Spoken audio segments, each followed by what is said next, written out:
Yo, you guys gotta check this out. See them geese? Fucking geese crossing the road. Fucking motherfuckers. Hey, what's going on, everybody? Welcome to the Monday morning edition of the Off Base Podcast. The podcast that's carefully big yawn already. Carefully crafted to remind you to suck on a fat one if you think you're the only one, because you're not. I'm your host. I'm the Rocky Mountain no-name Jackass, and it is 44 degrees in the city of Aurora at 7:51 in the a.m. on Monday, May 9th, 2022. Jaw time. Oh my God, do I have to pee?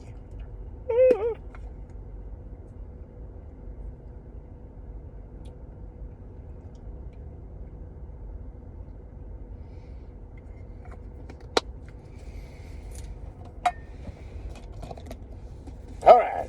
I think we're ready.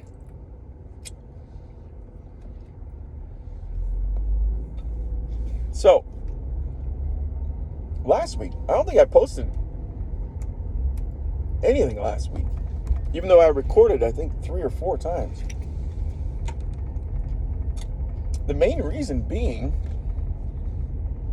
that someone in our family all last week had COVID.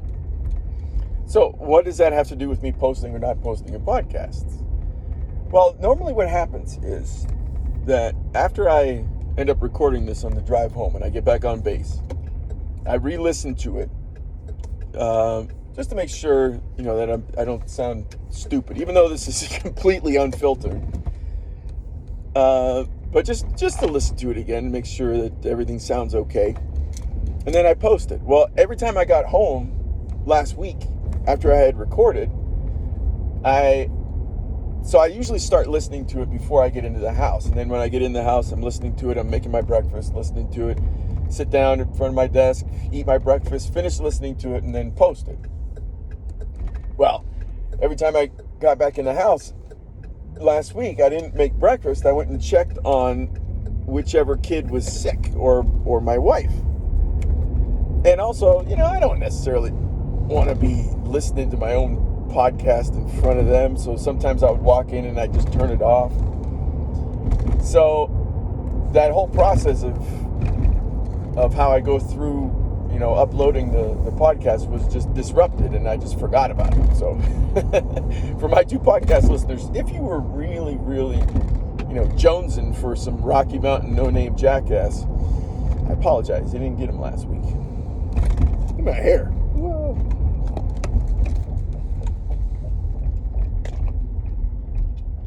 So, what the fuck is going on, right? That's I guess, the next question. Well, my stepson and son were the ones who were COVID-ish last week from like Wednesday on. So Wednesday, Thursday, Friday. They were COVID-ish. Another fucking big yawn. By the way, my sleep has been fantastic since I bitched about it last week. At about this time, I've been averaging like 7 hours a night, which has been really good. Even started dreaming or remembering dreams, which is letting me know that I'm getting into dream sleep, which is a positive, a big, big positive. So son and stepson were in the COVID. My son had like 0 symptoms.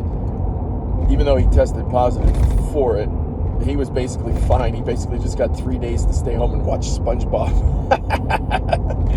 Although I did have him do his homework the one day. But my stepson, he got pretty sick. And then my wife was recovering on Monday, Tuesday. She went back to work on Tuesday. So just the whole week last week was me being the COVID supporter. I mean, I'm not really supporting COVID, but I was supporting the people who had the COVID. And now my stepdaughter is feeling shitty. This morning, she didn't go to school, which reminds me I have to call her school once I get home. We also didn't have any more COVID tests lying around, so we got to get that. And my wife, being in charge of the medical clinic on base, she can get some for us, which is nice. It's very nice. Now, I have been ridiculously lucky here, because if my stepdaughter ends up having the coronavirus, the corona, then she will make it 4 out of 5 in the family that have actually gotten COVID. Which means I'm holding out. For what? I don't know. But I will tell you this. I kept fearing that it was going to hit me in some way, shape, or form and interrupt this wonderful flow that I'm developing with my workouts. Because I started phase 4 last Sunday. I did my first Murph, and then I did another Murph on Thursday, and then I did another Murph last night. And I'll probably do a mini Murph, probably do a half Murph today. Because May is Murph month. And we're working towards Memorial Day, bitches. Yeah. And I'm very excited because the first Murph I did, the first 2 Murphs I did were, I'm not doing the runs because just yet. I'm trying to work my way up to it because the runs always end up fucking up my lower back the next day. So I've been walking on an incline at 3/3.1 miles per hour. So it's a 40-minute walk because it's 2 miles. But also mixed in there is 100 pull-ups, 200 push-ups, and 300 squats. And when I did them on last Thursday, I did another big fucking yawn. That's the third. Speaking of threes, the way I did that round of pull-ups, push-ups, squats was I did 33 rounds. So I did 3 pull-ups, 6 push-ups, 9 squats, and then just did that 33 times with a minute on the clock. So every minute on the minute. So it took me 33 minutes to do. And then when I was all done with my last incline walk, I did 1 pull-up and 2 push-ups and 3 squats to make it 100, 200, 300. Yesterday, when I did it, I switched it up. And instead of doing 3, 6, 9, 33 times, I did 4, 8, 12. And I did that 24 times. I think that's right. Yeah, 24 times. And then when I was done, then I did a final 4 pull-ups, 8 push-ups, 12 squats. And for that one, I increased the time. Instead of a minute on every minute, it was every minute and 15 seconds. And yeah, it was good. So I'm working towards, because I really love this workout. This is such a great workout. I spent about an hour doing it. I think I did it yesterday in 66 minutes total, maybe longer, maybe 76 minutes. I can't remember, but it's over an hour. And for that period, I have a nice elevated heart rate, but it's not so elevated that I'm fucking dying, and it's not so high intensity that the next day I feel like a piece of shit. A POS, as they say. So I really like the progress that I'm currently making. And I'm going to the gym 2 times a week as well, and making sure that I'm still lifting heavy shit and putting it down. Because that's a nice it's a nice rule to live by as a man. It's a fucking man. Because I'm a man. No, it shouldn't be just men. I think women should also do resistance training as well to keep themselves fit and strong and healthy. So I'm doing something that is allowing me to skate by contracting the coronavirus. I do take zinc every day. I do keto basically Monday through Thursday. I try to do it on Sunday as well. Fridays and Saturdays we usually have some type of carb pasta. Last night though, for Mother's Day, let's go to that. Let's switch topics here, people. Let's talk about my wife. And other than sex, I think she had a great Mother's Day. Because one of the things she wanted, I asked her what she wanted like a week ago. I was looking for presents for her. And I was asking her like her clothes sizes because I was going to get her an outfit. And she was like, "Yeah, I don't want anything. I don't want any clothes." And she really does. She has a ton of clothes. Some that she really has only worn once. And I can't wait for her to wear a lot of these clothes again because they look great on her. But she said, all I want is flowers. And I was like, oh, all right, great. Let's get you some flowers. So I got her flowers. And then we were trying to figure out what we were going to do, for food. Because going out to brunch on Mother's Day, I mean, it's nice, you're out, but it's fucking crowded, it's expensive. And last Thursday was Cinco de Mayo. And one thing that I have traditionally done almost every Cinco de Mayo is make chile rellenos. It is my wife's favorite dish that I make for her. But because it fell on a Thursday, I didn't have time to do it because I had to, do all my normal shit during the day. I worked, pick up my stepdaughter from school because the boys were home. And then I had to get a workout in and prepare dinner. And for me to make chile rellenos, the entire process from start to finish probably takes like 6-7 hours.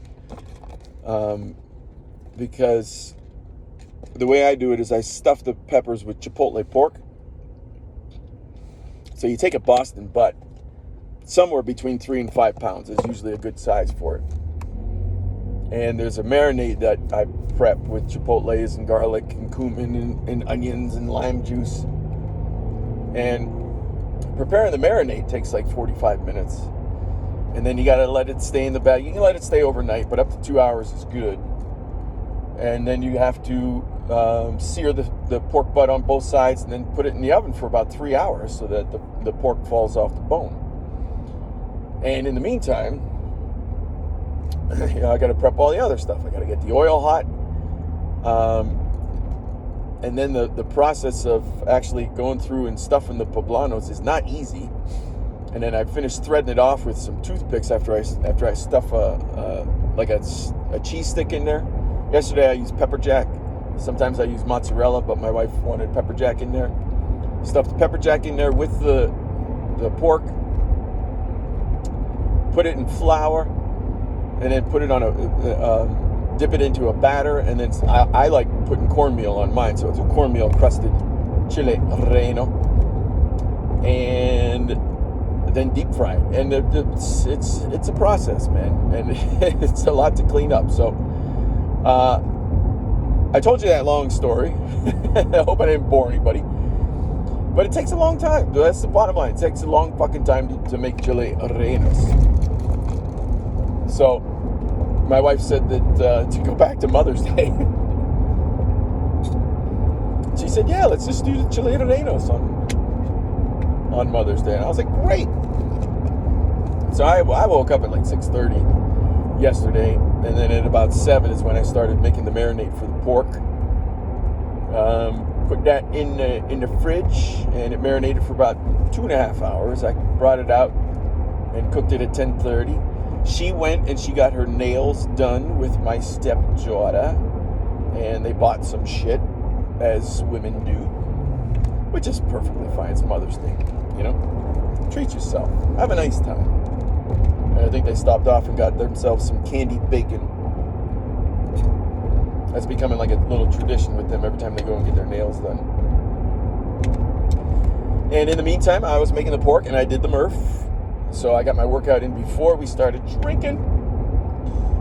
And she got home and we had a nice French 75 on the front porch. Called both of our mothers, wished them a happy Mother's Day, which was nice. I came back in the house and I made some Mexican street corn for her, which she absolutely loves. And then went back inside after we finished that for our appetizer and started doing the rellenos. And we had everybody sit at the dining room table. The kids obviously I don't think would ever touch a chile relleno. They probably won't until like they're in their 20s and they're going to try something adventurous at a restaurant. So they just had spaghetti and grilled cheese. And after dinner, I cleaned up. Well, we started watching Primal Fear with Richard Gere and Ed Norton because my stepdaughter started watching The Illusionist with Ed Norton. And I told her, I was like, hey, man, this is a good movie. I said, but Ed Norton, this is probably the worst of the movies that he was he was in when he was on his run in the 90s. I told her, I was like, there's 4 other ones that he just crushes. And those are Rounders, when he played Worm. Oh my God, he was so good in that. American History X, obviously. Primal Fear, which is what we ended up watching. And 25th Hour. So those 4, as well as The Illusionist, they all came out roughly in that same period. And Fight Club, which my stepdaughter has already seen. And that's where Ed Norton made his name for himself. Sorry, there was some traffic going by. I didn't know if these fuckers was going to stop or not.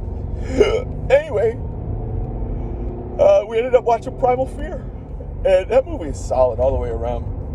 My wife's read the book. She said the book is even 10 times better, and she loves what they did with the movie. And that final line, man. That's not the final line, but that ending where there never was an Aaron counselor. Oh, man. He fucking crushed that role. He's so good. You're going through and you just think like it's a normal courtroom drama, helping out the kid who's got multiple personality disorder, doesn't deserve to be on death row, and then bam.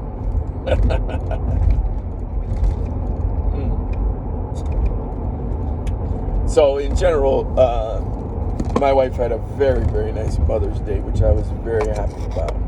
Very happy about. So now we go back to the grind, right? Back to the grind. Kids got 3 weeks of school left. Working our way towards Memorial Day, I think, is the next like fun time we've got in our lives. I got to sign my son up for baseball, and I'll probably start taking him out on Mondays when we come back from school. I don't have workout today because I did the Murph yesterday. I'll do yoga tomorrow. Yeah, and just sticking with the diet. Trying to shed some pounds now. Well, at the same time, maintaining my strength, man. I'm telling you, that Murph I did yesterday felt really, really good. There have been times in the past where I haven't been in the best of shape and I try to do a full Murph, and I struggle so hard getting those last like 20 to 25 pull-ups out. They were a struggle yesterday, but not nearly as bad as they've been in the past. So I think I'll have no problem actually doing the full Murph when we do it on Memorial Day. I don't think I'm going to struggle at all. But what's really nice is I'm starting to feel my upper back strengthen very nicely. And my physique is coming along, except for my fucking abs. I got to keep getting... Well, and the fact that I had a French 75 and probably 4 beers yesterday didn't help. So I got to cut down on the alcohol consumption again. That being said, we'll switch gears this time, folks. When we started with COVID, we went to Mother's Day, and now we go to something that I thought was going to happen 5 years ago, which is finally starting to happen. Well, actually, it kind of did happen when COVID hit, and COVID pricked our bubble economy. But the Federal Reserve threw so much money at the system that they just reinflated that bubble to proportions that no one had ever seen before. I mean, just look at a stock chart of the S&P 500 over its entire lifespan, and you're going to see just how ridiculous the levels are that we are still at right now. I mean, the futures were down huge this morning, so they're going to open with a gap down. And we do run the risk of that gap down turning into a crash, because crashes don't happen at highs. Crashes happen when you're on the lows, and people they get to a point where it's not just that they have to sell, they need to sell. People who've been leveraged up too much, and in order to get out of their positions, maybe they'll get a margin call. So that's what I mean by needing to sell. or they need the income. But I don't think people are at that stage yet. That type of selling need usually happens at bottoms. But these types of selling needs are the ones that usually lead to crashes. And if we get somewhere around the mid 3,000s, that's going to be a nice buying opportunity. Right now we're hovering above 4,000. And what's funny, you look at a chart and the S&P really, it isn't even down 20%, even with the futures down 2% in the overnight. It's not even down 20%, and people are currently freaking out. It's like, have you seen this fucking stock chart, man? Blew past the 2019 highs and basically doubled from the COVID bottom. Yeah, more than doubled, because I think it was 2,100. It was either 2,100 or 2,300, and we got up to 4,808 on the S&P. So the fact that we're finally correcting is healthy. It's warranted. It's long overdue, but we'll see just how deep the correction goes. In theory, it should wind back all of the quantitative easing that the government pumped into the system, which would be absolutely phenomenal to jump in at that point. If things get down to like 2,100 again, 2,300 again, that'll be a nice 50% correction from the top. That would be beautiful. A lot of people are thinking, a lot of smart people are thinking that it's going to go even further than that, which I think it might, because the last set of highs that we broke out of, which were basically a double top in the S&P from the tech bubble to the financial crisis, that was at about, I think, 1,600, 1,700, 1,600, I think, roughly around there. So if we correct down to there from 4,800, that's going to be a 66% drop. All right, hang on, I'm getting scanned. Good morning. Morning, man. How's it going? You know what? It's going okay. Good. Pretty good for a Monday? Yeah. All right. There we go. Have a great day. Thanks. So, I have been in cash for years now, waiting for this to happen. It's funny too, because on the COVID bottom, I missed the bottom by a day, which was great timing on my part. But I thought that we were going to be in the midst of a new bear market, so I bought in at a wonderful bottom, and then the market retraced 50% of its move. So I was like, "Fuck this, man! I'm getting out because it's going to roll over again." Well, guess what? Didn't roll over. So I've been sitting in cash, waiting in my 401k. So now we'll see what's going to happen here. This is going to be exciting times, because I don't want to say. Well, I said before, I've been waiting for something like this to happen, and when it does, that's when you start putting cash to work. I don't want to be putting cash to work when we're at the top. That's stupid. Anyway, there's Denver in the foreground. Can't really see the mountains in the background. It's a bit cloudy. But yeah. So opportunity is coming in the financial markets. It's not here yet. I don't think it's here yet. I think we got a ways to go in the downward direction. The bear market has begun. The trend has been broken. If you look at a trend line from what do we want to call it? Vaccine Thursday, I think it was. It was the day when, who was it? Was it Pfizer? Back in 2020, late 2020, came out with their vaccine. And the markets jumped from that point and took off. You draw a trend line from that point until things broke in January, and that is a clear trend break, people. We are in a bear market. We are in a downtrend, and the trend is your friend.